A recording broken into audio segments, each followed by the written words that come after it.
দিলেন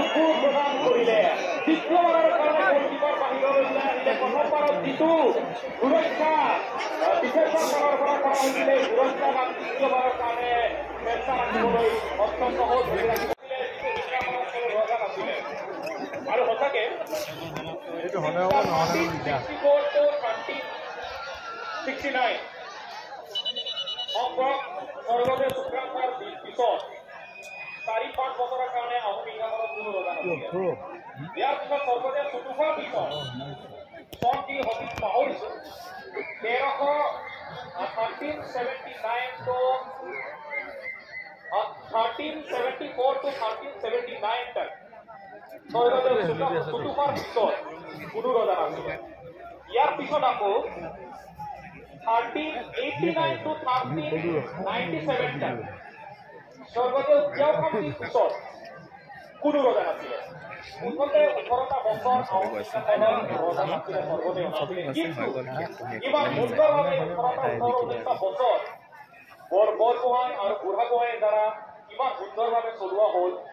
পিছত 1398 স্বৰ্গদেৱ চুডাংগাৰ যাক আমি বামুণী কোঁৱৰ বুলি কোৱা হয়। অসমক পাহৰিছো তেখেতৰ পেন নেম বা তেখেতে আহোম সিংহাসন চম্ভালি লৈছে আৰু তেতিয়াৰে পৰা যি অস্থিৰতা আহোম ৰাজসভাত আছিলে দীঘলীয়া সময়ৰ কাৰণে এই অস্থিৰতা দূৰ কৰিছিলে। চনত অলপ ইফাল সিফাল হ'ব পাৰে, বুৰঞ্জী আজি পাই অহা নাই কাৰণে কিছু ফিল হয়। সেইটো কাৰণে খেলুৱৈ নাম পোৱাটো বেছি সহজ হয় আৰু পজিশ্যনত যিটো দল থাকে বা যিটো খেলুৱৈ থাকে সেই পজিশ্যন খেলুৱৈগৰাকীৰ পজিশ্যনে ক'বলৈ চেষ্টা কৰিম। সেইকাৰণে এইবাৰ ৰাইট মিডফিল্ডাৰৰ বল 22 নম্বৰ জাৰ্চিৰে 19 এভিয়ানৰ কাৰণে যিটো লেফ্ট মিডফিল্ডাৰ বলক আয়ত্ব কৰি ফুল পাছৰ বাবে লেফ্ট মিডফিল্ডাৰ বল লাহে লাহে লেফ্ট উইংৰ ফালে বল আগুৱাই নিয়াৰ চেষ্টা, কিন্তু 14 নম্বৰ জাৰ্চিৰে বলৰ পিছত বলৰ স্থানত উপনীত হ'ব পৰা নহ'ল।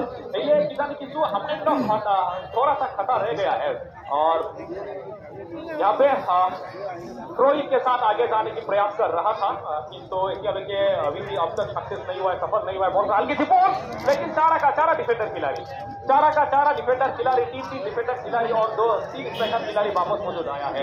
तो यही बात बार ये हम दोहरा रहा था।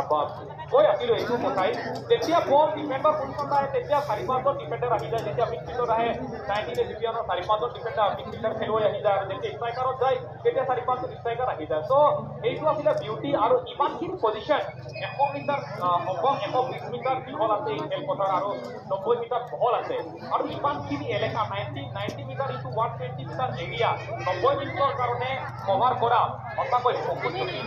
কিন্তু সেই জটিলতা ধৰি ৰাখিব পাৰে কাৰণেই খেলুৱৈ। এই জটিলতাক আপুনি অন্তত ধৰি ৰাখিবৰ কাৰণে আপুনি খেলুৱৈ হৈছে। সেইকাৰণে এয়া সুন্দৰ এটা বিউটিনেছ, সুন্দৰ এটা দৃশ্য।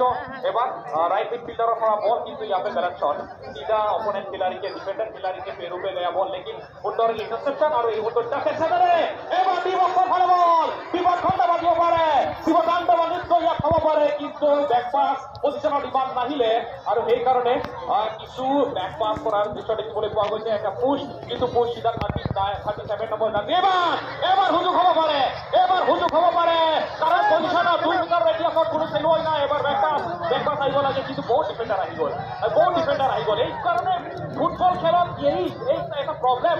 ফুটবল খেলত এয়া দৰকাৰ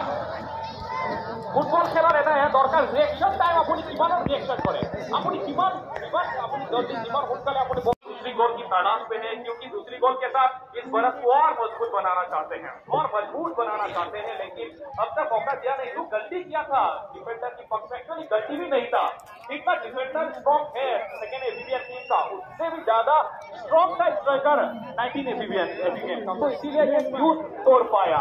और केवल जो प्रतिটো रणनीति जो ভিউ থাকে যদি চক্ৰভিউ থাকে চক্ৰভিউ ভাঙি দিয়াৰ নিশ্চিতভাৱে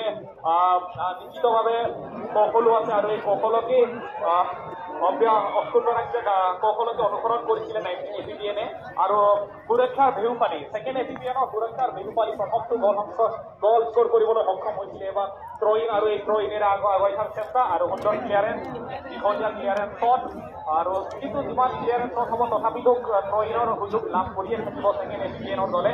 আৰু খেলত বহুত ইনভলভমেণ্ট হৈছে, খেলত উত্তেজনা বাঢ়ি গৈছে কাৰণ करेंगे या मरेंगे, हालत चाहे जो भी हो, ये जीता कर जाएंगे।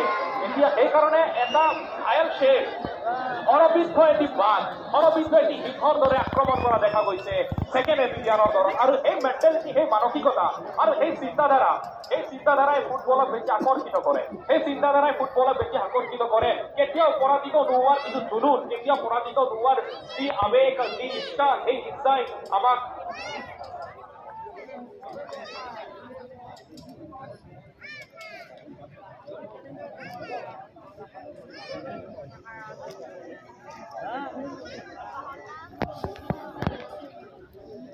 sorry